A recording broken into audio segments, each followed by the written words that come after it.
নামাজ যারা পড়ে না ঘাড় ধরে ধরে তাদেরকে আনেন। কেন নামাজ পড়বা না?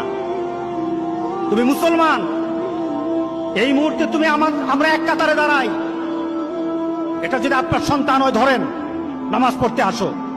রাগ করতেছেন? কঠিন করে কথা বলেছি? আমি কঠিন করে বলি নাই। আমাকে বলানো হয়েছে মুহাম্মদ সাল্লাল্লাহু আলাইহি সাল্লামের কথা কঠিন ছিল নামাজের ব্যাপারে। কেউ যদি আমার কঠিন কথাকে কঠিন হিসাবে নেন তাহলে রাসূলকে কঠিন বানাতে হবে। রাসূল সাল্লাল্লাহু আলাইহি সাল্লাম বলেছেন, তোমার সন্তান 7 নামাজ শিখাও, তোমার সন্তান 10 নামাজ না পড়লে তারে পিটাও। কে বলেছেন? কে বলেছেন?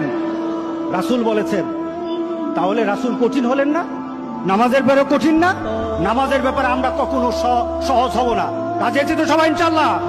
নামাজের ব্যাপারে আমাদের কোনো সহজতা নাই, কোনো কম্প্রোমাইজ নাই, কারোর সাথে আমার সম্পর্ক নাই।